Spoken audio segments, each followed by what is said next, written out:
A man called Moses Kuria is in the news a lot. Okay? And there are various aspects of all this Moses Kuria drama that impact on our politics, not just the media, that I'd like to highlight on our show today. Super fascinating stuff, I assure you. And later on this show, I'll move to an even more fascinating topic of how the Kiambu governorship, the Kiambu gubernatorial elections were rigged. There was a lot of drama in that rigging, okay? And I'll tackle that towards the tail end of this show.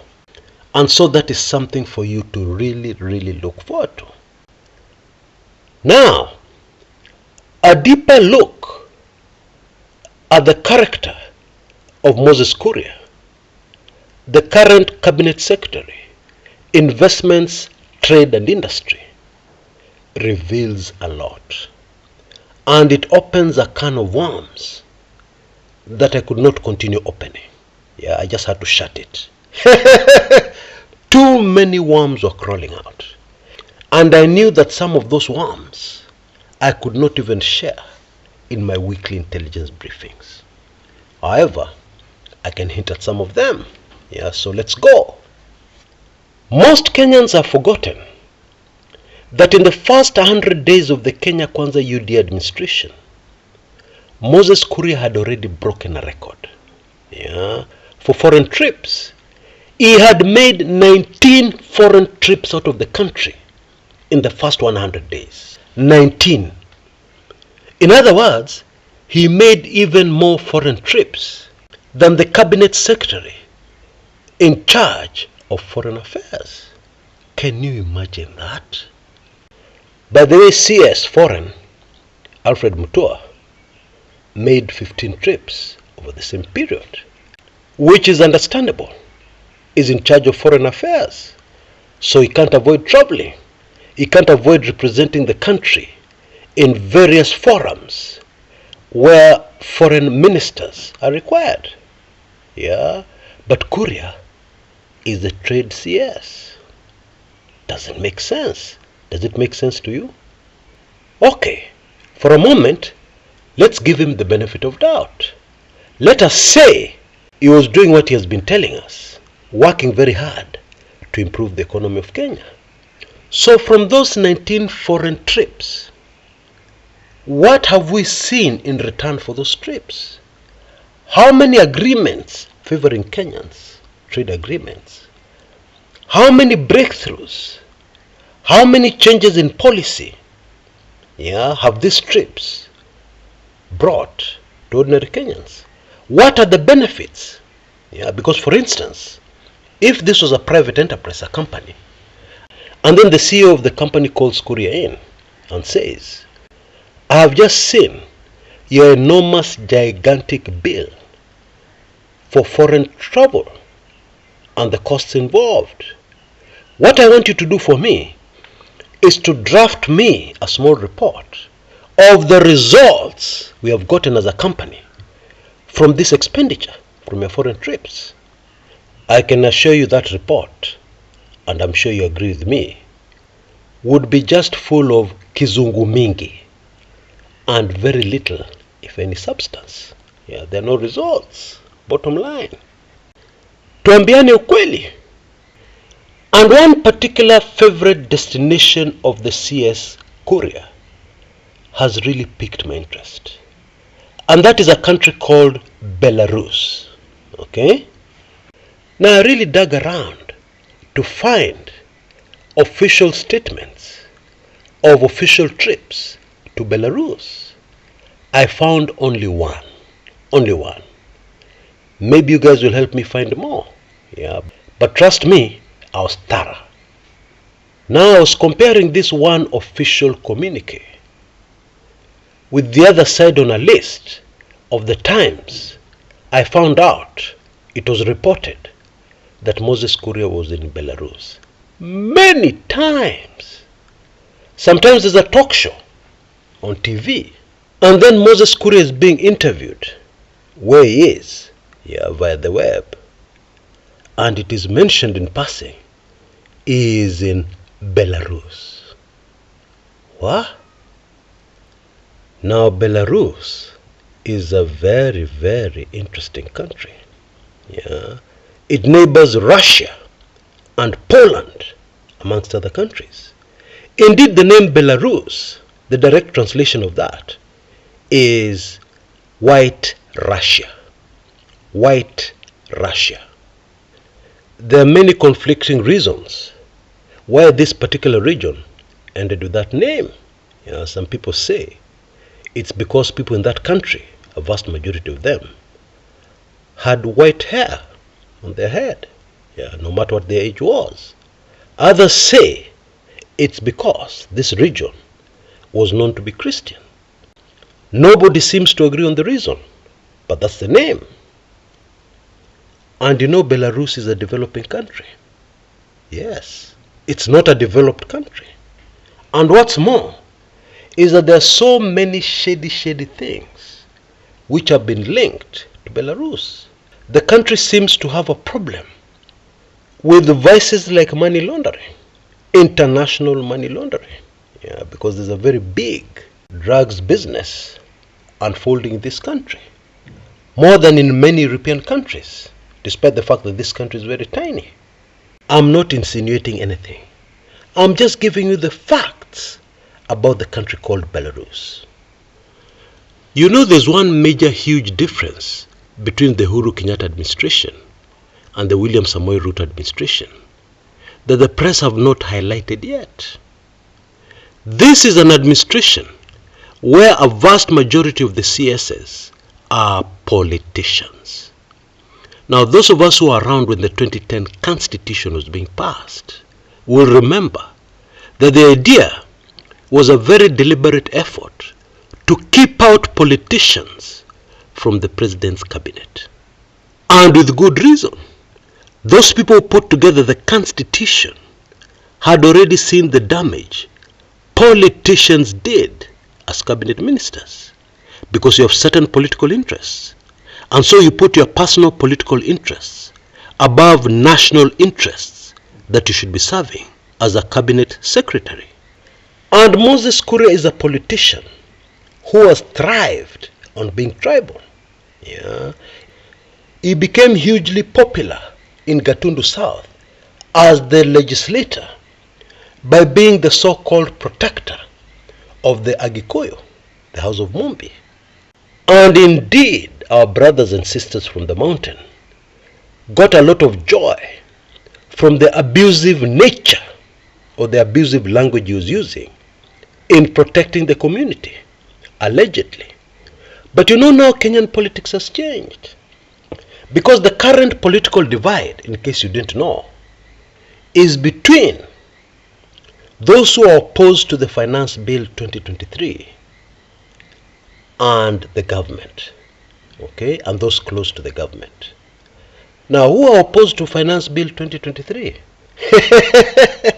The vast majority of Kenyans, irrespective of their tribe. And so, if Bwana Kuria thought he'd use his old political tricks and strategy to go forward by continuing to use abusive language, then he must have found out by now that it won't work. And that is why he has received so much backlash after his attacks at the media. Because the people who have responded to Kuria, many of them are from Mount Kenya, proving that the political opposition to him right now is not limited to people who are not from Mount Kenya. It is the entire country. And so one would need to ask the question, what will happen tomorrow when Moses Kuria is no longer CS Trade? If he wants to go back into politics, what will he do? How will he do it? But the most interesting thing about CS Moses Kuria is his involvement in the drama that unfolded in Kiambu County over the gubernatorial elections. In case you have forgotten, Moses Kuria ran for governor of Kiambu. Yeah. And he was a distant fourth with only 24,512 votes.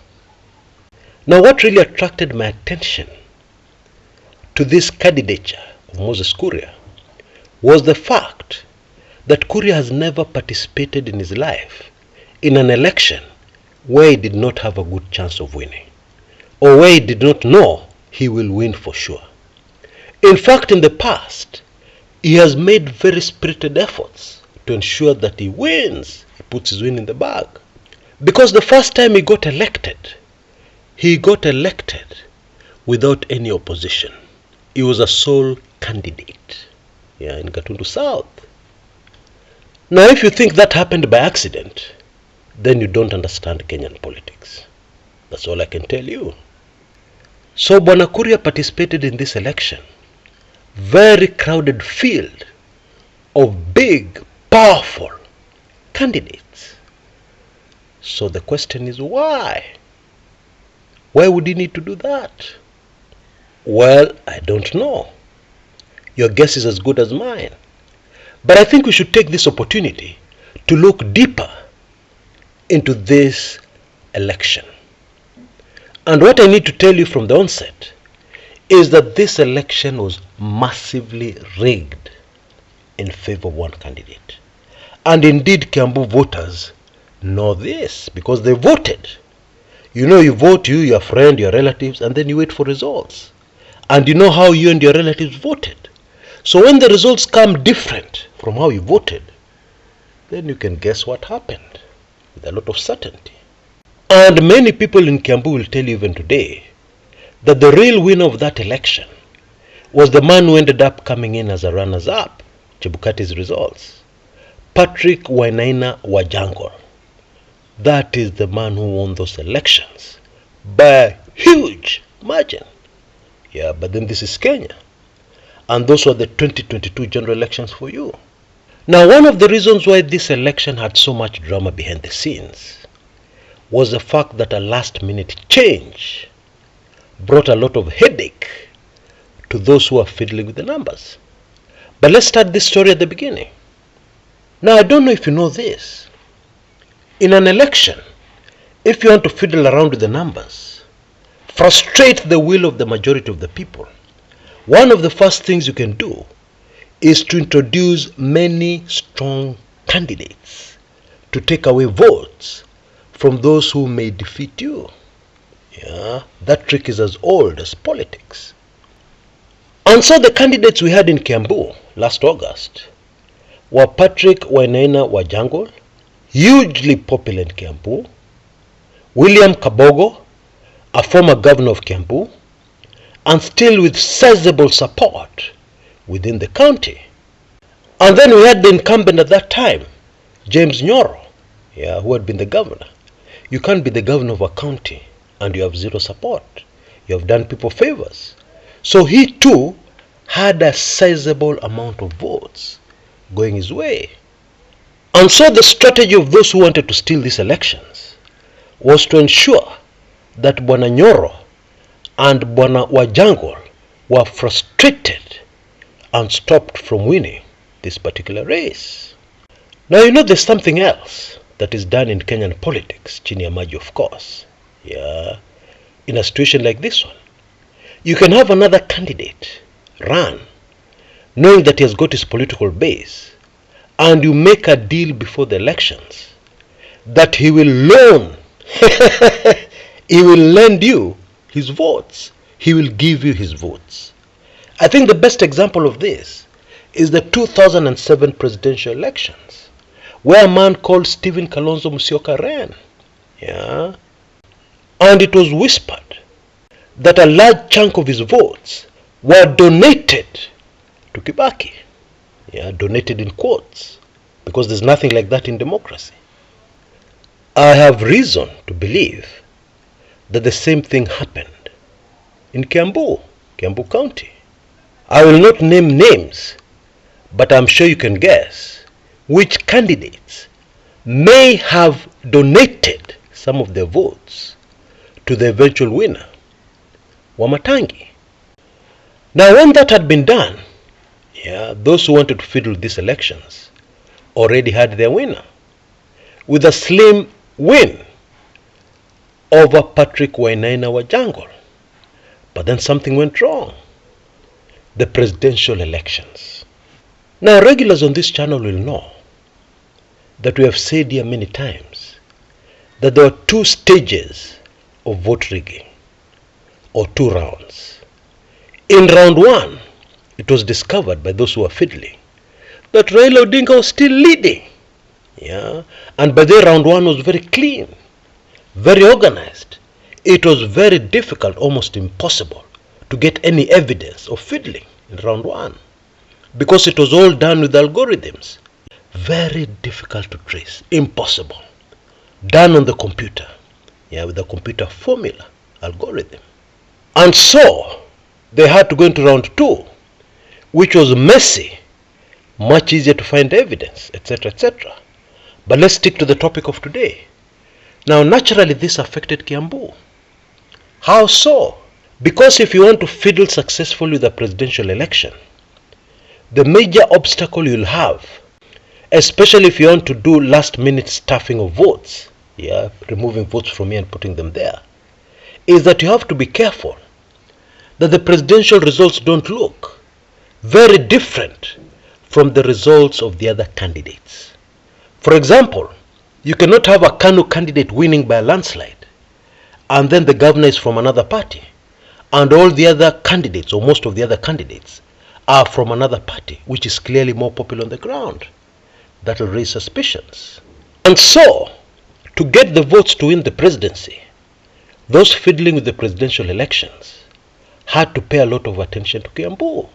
And of course, what worked to their advantage of not being able to raise suspicions immediately was the fact that the voter turnout in the entire Mount Kenya region, including Kiambu, was at a historical low. There were very few votes.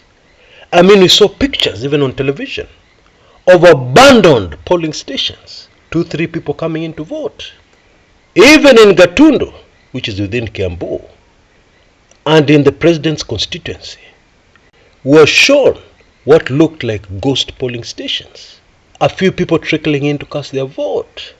And yet this is the same constituency where we were told that Ruto beat Uhuru. Think about it. And so in Kiambu, most of these extra votes required to win the presidency were given to Amatangi. And that's why when you look at the results today, there appears to be a very huge margin between the winner and the runners-up, which if you ask anybody in Kiambu, they'll tell you is a deep mystery. But based on the information I've just given you, that is the only way that the Kiambu gubernatorial race election results can make sense. God Almighty help Kenya. Have mercy on the country called Kenya. Until next time, this is Kshs Kumekucha.